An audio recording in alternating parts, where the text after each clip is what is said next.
صاف نظر آتا ہے کہ یہ سورہ ایک دعا ہے. اس کا بڑا میجر حصہ جو ہے، کم سے کم نصف،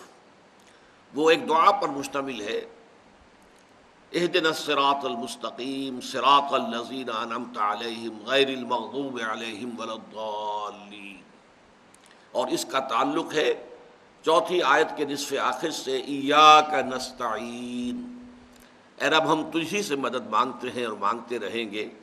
اور اس مدد کی بلند ترین شکل کیا ہے، اعلیٰ ترین صورت کیا ہے کہ ہمیں صراط مستقیم کی ہدایت بخش. لیکن یہاں پر دعا کا اسلوب تو ہے، یہاں کوئی لفظ قل نہیں آیا کہ اے لوگو یہ کہا کرو. اس اعتبار سے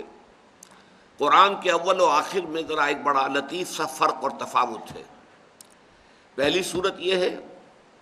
آخری دو صورتیں معوذتین، اور وہ دونوں جو ہیں قل سے شروع ہوتی ہیں. قل اعوذ برب الفلق، قل اعوذ برب الناس. یہاں یہ نہیں ہے کہ قل الحمد للہ رب العالمین، نہیں، قل کے لفظ کو یہاں پر حذف کر دیا گیا. حالانکہ قل الحمد بھی قرآن میں موجود ہے. آپ کے علم میں ہوگا بہت سے حضرات کے کہ سورہ بنی اسرائیل کی آخری آیت ہے، وَقُلِ الْحَمْدُ لِلَّهِ الَّذِي لَمْ يَتَّخِذْ وَلَدًا وَلَمْ يَكُنْ لَهُ شَرِيكٌ فِي الْمُلْكِ وَلَمْ يَكُنْ لَهُ وَلِيٌّ مِّنَ الذُّلِّ وَكَبِّرْهُ تَكْبِيرًا. تو قل کے ساتھ بھی الحمد جو ہے قرآن میں موجود ہے، لیکن یہاں نہیں ہے. اس کی وجہ کیا ہے؟ در حقیقت یہاں اللہ تعالیٰ اپنی طرف سے کوئی دعا نہیں سکھا رہے ہیں، بلکہ فطرت انسانی کی ترجمانی کر رہے ہیں. یہ بات ہم نے سورہ لقمان کے دوسرے رکوع کے ضمن میں بھی اچھی طرح سمجھ لی تھی کہ دو چیزیں اگر میسر ہوں، نمبر ایک، انسان کی فطرت جو ہے وہ اپنی سلامتی اور صحت پر برقرار ہو، نہ وہ کرپٹ ہو نہ پرورٹ ہو. اس کو ہم کہتے ہیں فطرت سلیمہ. اور اس کے ساتھ ہی انسان کی عقل، اگر اس پر نہ تکبر کی پٹی بندھی ہوئی ہو اور نہ تعصب کی، تو اس کو ہم کہتے ہیں عقل سلیم. فطرت سلیمہ اور عقل سلیم، یہ دو چیزیں اگر انسان کو مہیا ہو جائیں تو انسان از خود اس کائنات کے بنیادی حقائق تک پہنچ جاتا ہے.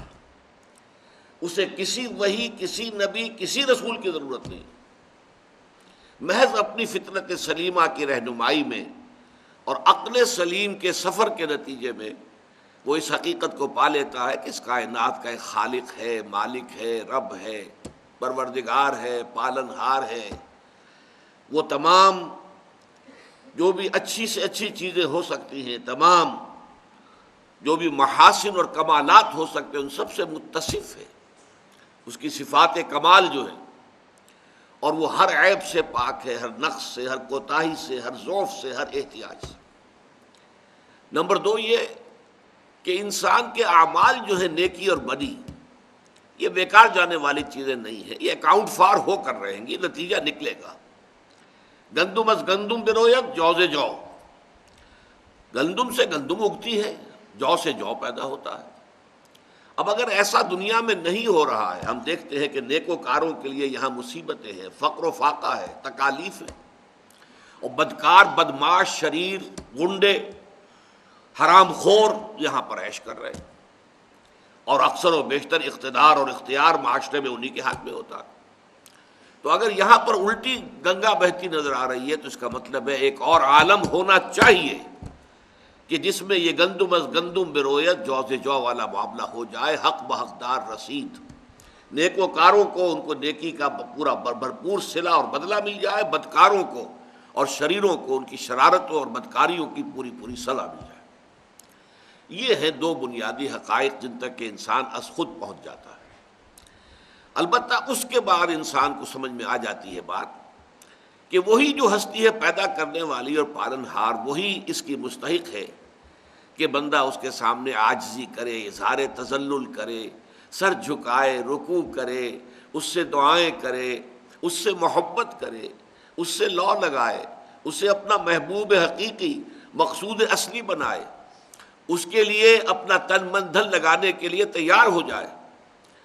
البتہ یہ کہ اس دنیا کی عملی زندگی میں قدم قدم پر ایسے مسائل آ جاتے ہیں کہ کیا کروں کیا نہ کروں، اس کا فیصلہ نہیں کر پاتا انسان۔ بال سے زیادہ باریک اور تلوار کی دھار سے زیادہ تیز جو ہے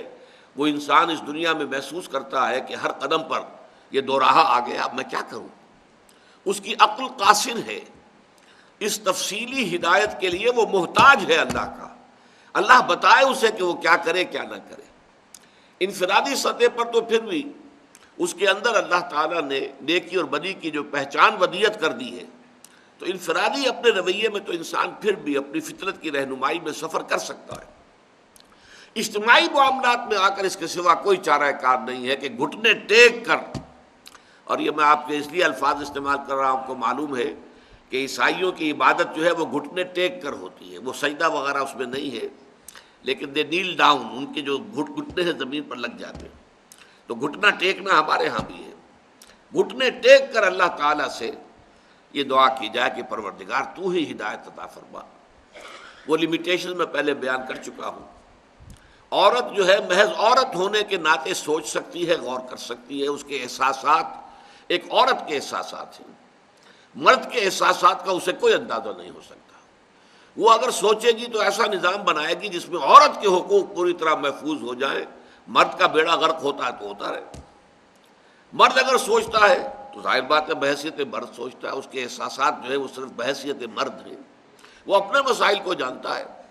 وہ اپنے جو تقاضے ہیں مطالبے ہیں ان کو پہچانتا ہے۔ وہ نظام بنائے گا تو عورت کو وہ بھیڑ بکری کی طرح کی ایک ملکیت بنا دے گا، جوتی کی نوک بنا دے گا، کوئی حیثیت اس کی نہیں رہے گی۔ اسی طرح مزدور اپنے مسائل کو جانتا ہے، اس کے سر پر سوار ہے مسائل، اسے اس سے غرض نہیں کارخانے دار کا بیڑا غرق ہوتا ہے یا ان کو جو بھی کچھ ہو، اسے تو اپنے مسائل کا حل چاہیے۔ وہ نظام بنائے گا تو وہ تو ظاہر باتیں ویسے ہی ہوں گے۔ اسی طریقے سے کارخانے دار کے اپنے مسائل ہیں، وہ نظام بنائے گا تو کچھ اور سوچے گا۔ اسے اس سے کیا بحث ہے کہ مزدور کا بچہ جو ہے بغیر دوائی اور دوا دارو کے وہ ایڑیاں رگڑتا ہوا مر رہا ہے تو مرے۔ اسی طریقے سے حکومت جو ہے وہ استحکام چاہتی ہے، امن چاہتی ہے،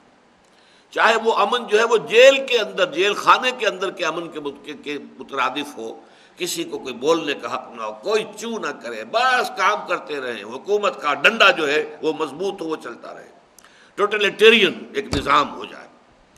عوام چاہتے ہیں ہمیں کچھ حقوق حاصل ہو، کچھ اختیارات ہو، ہماری بھی کچھ سے ہونی چاہیے، حل لنا من الامر من شیء۔ اب ان میں یہ جو متضاد میں نے تقاضے آپ کو بتائے ہیں، یہ ہیں وہ چیزیں کہ جو نوع انسانی کی تاریخ کے مشکل ترین مسائل، اور ظاہر بات ہے کہ ان کا حل وہی دے سکتا ہے جو عورت کا بھی خالق ہے، مرد کا بھی خالق ہے، مزدور کا بھی رب ہے اور کارخانے دار کا بھی رب ہے، حاکموں کا بھی پروردگار ہے اور عوام کا بھی پروردگار ہے، اور کل مخلوق جو ہے اس کے لیے عیال کے مانند ہے، جیسے حضور نے فرمایا الخلق عیال اللہ۔ تو یہ چیز ہے در حقیقت اس سورہ مبارکہ کا جو مقام ہے حکمت قرآنی میں،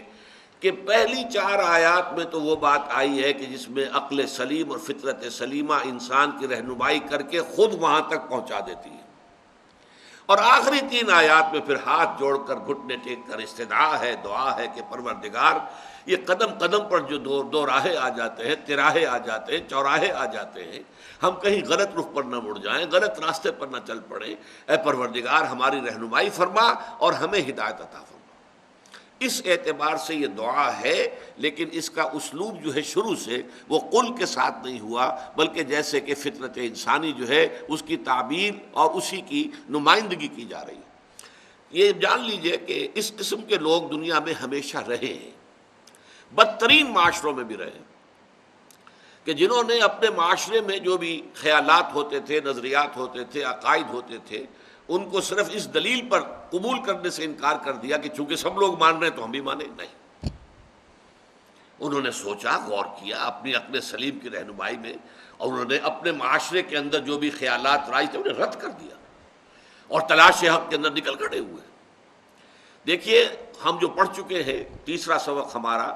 سورہ لقمان کا دوسرا رکوع، حضرت لقمان ایک ایسی ہی شخصیت کی نمائندگی ہے قرآن مجید میں، وہ نہ نبی تھے ہم دیکھ چکے ہیں اور نہ کسی نبی کے پیروکار تھے۔ اسی طرح کی عظیم شخصیت سلمان فارسی رضی اللہ تعالی عنہ، اب وہ ایران میں پیدا ہوئے ہیں، وہاں پر آگ کی پرستش ہو رہی ہے، باپ جو ہے ایک بڑے جو ہے وہ آگ کا جو معبد ہے، عبادت گاہ ہے، وہ اس کا پجاری ہے، لیکن وہ ریجیکٹ کرتے ہیں کہ یہ کیا مطلب ہے، اس آگ میں ہم ایندھن نہ ڈالیں تو آگ بجھ جائے، اور اسی آگ کے آگے ہم نے ہاتھ جوڑ دیے ہیں، پرستش کر رہے ہیں، اس کی تعریف کر رہے ہیں، اس سے دعائیں کر رہے ہیں۔ پھر انہوں نے ہجرت کی ہے، گھر سے نکل کھڑے ہوئے، شام میں پہنچے ہیں، عیسائیت اختیار کی ہے۔ آپ کو معلوم ہے، تفصیل میں نہیں جا سکتا، وقت کم ہے۔ پھر آخر اللہ تعالیٰ نے والذین جاہدوا فینا لنہدینہم سبلنا، یہ جو آخری آیت ہے سورہ عنکبوت کی، جو لوگ ہماری راہ میں جد و جہد کرتے ہیں، محنت کرتے ہیں، ہم انہیں اپنے راستوں کی ہدایت لازماً دے دیتے ہیں۔ اس کی ایک بڑی مثال ہے حضرت سلمان فارسی کو اللہ تعالیٰ نے بالآخر حضور کے قدموں میں پہنچا دیا، اگرچہ ان کے لیے کتنے کٹھن مراحل میں سے انہیں گزرنا پڑا۔ عین عرب کے اندر جبکہ شرک کے گھٹا ٹوپ اندھیرے تھے، ورقہ ابن نوفل، اب وہ ظاہر بات ہے کہ مکے میں پیدا ہوئے، مکے میں وہ 360 بت جہاں رکھے ہوئے تھے، بت پرستی ہی وہاں کا شعار تھا، لیکن یہ کہ انہوں نے ریجیکٹ کیا اس کو۔ شام گئے وہ بھی، حضرت سلمان ایران سے چل کر شام گئے تھے، حضرت ورقہ ابن نوفل جو ہے وہ حجاز سے مکے سے چل کر شام گئے، وہاں جا کر عیسائیت اختیار کی، اس لیے کہ حضور کی بعثت سے قبل عیسائیت ہی دین حق تھا، اسلام جو ہے وہ عیسائیت ہی تھی۔ وہاں جا کر عیسائی ہوئے ہیں، پھر انہوں نے تورات کا علم حاصل کیا، اتنا علم حاصل کیا، عبرانی زبان سیکھی،